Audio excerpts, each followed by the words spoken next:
மத்திய அரசின் ஊரக வேலைவாய்ப்பு திட்டத்திற்கு நேற்றைய தினம் மரியாதைக்குரிய பாரத பிரதமர் அவர்களின் அரசு 7500 கோடி ரூபாய் தமிழ்நாட்டிற்கு ஒதுக்கி இருக்கிறது.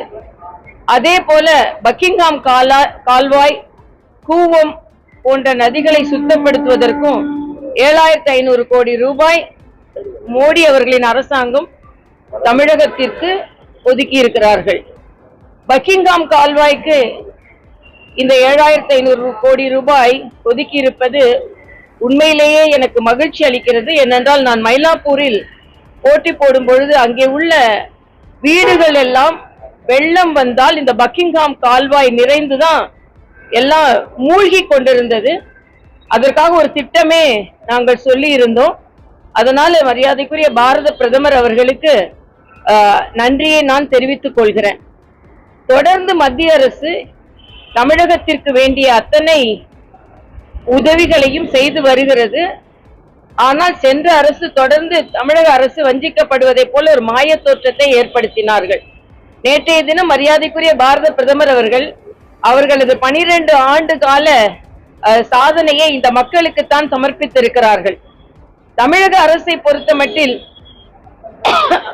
மரியாதைக்குரிய மருத்துவத்துறை அமைச்சர் சொல்லி இருக்கிறார், மருத்துவர்கள் அரசாங்க மருத்துவமனை நேரத்தில் தனியார் சிகிச்சை அளிக்க கூடாது என்று. இதை வரவேற்கிறேன்.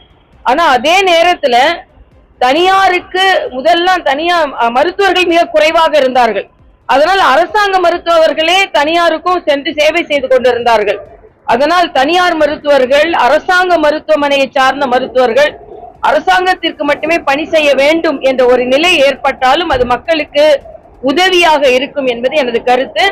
அதே போல கஸ்தூரிபாய் பிரசவ மருத்துவமனையில் தண்ணி இல்ல. ஏற்கனவே சென்ற ஆட்சி ஒரு மல்டி ஸ்டோரி பில்டிங் அவங்க ஆரம்பித்தார்கள். ஆனால் அதுல அடித்தளம் மட்டும்தான் வேலை செய்கிறது, தண்ணி இல்ல அப்படின்ற கவலையை மக்கள் தெரிவித்திருக்கிறார்கள். நான் அடிப்படை வசதிகளை அத்தனை மருத்துவமனைகளிலும் மேம்படுத்த வேண்டும் என்று நான் கேட்டுக்கொள்கிறேன். தாவேகா ஆட்சி ஒரு மாசத்துல அவங்க சட்டம் ஒழுங்கை இன்னும் அதிகம் கட்டுப்படுத்தி இருக்க வேண்டும். கஞ்சா பழக்கத்தை இன்னும் போதை பழக்கத்தை இன்னும் அதிகம் கட்டுப்படுத்தி இருக்க வேண்டும். அதே போல இன்றைய காலகட்டத்தில் பெண்களுக்கான குற்றங்கள் அதிகரித்திருக்கிறது. இப்பதான் சிங்கப்பெண் படை ஆரம்பிக்கப்பட்டிருக்கிறது. இரும்பு கரம் கொண்டு அது அடக்கப்பட வேண்டும். ஊழலும் கட்டுப்படுத்தப்பட வேண்டும். சிஎம்டிஏல பாத்தீங்கன்னா 15 நாட்கள் இல்ல 300க்கு மேல அனுமதி கொடுத்திருக்கிறார்கள் என்ற செய்தி வந்திருக்கிறது. மின்சாரத்துறை குறிப்பாக அந்த ஹார்ட் டிஸ்க் எல்லாம் காணாம போனது ஒரு வாரம் கழிச்சுதான் சிபிசிஐடி கொடுத்திருக்கிறாங்க. இதுலதான் உள்நோக்கம் இருக்கிறதா, யாரையாவது காப்பாற்றுவதற்கு முயற்சி செய்கிறார்களா, இதையெல்லாம் பொதுமக்களுக்கு அவர்கள் தெளிவுபடுத்த வேண்டும். ஆக இந்த ஒரு மாதம் ஆகி இருக்கிறது. இன்னும் அதிக கவனத்தோடு அவர்கள் ஆட்சி செய்ய வேண்டும்.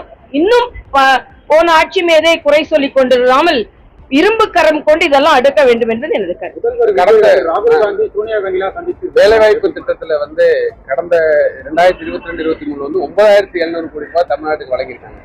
விபிஜி ராம் வந்ததுக்கு அப்புறம் தமிழ்நாடு கவர்மெண்ட் பங்களிப்பு அதிகமா இருக்கு. மத்திய அரசு வழங்கி இல்ல, அது அந்த திட்டம் 60:40 அதுல இங்க 7500 கோடி ரூபாய் முதல் தவணையாக வழங்கி இருக்கிறார்கள். இன்னும் 12500 கோடி இல்ல, இது முதல் தவணை தான். அதனால எந்த விதத்திலும் குறைக்கப்படவில்லை என்பதை நான் தெளிவுபடுத்துகிறேன்.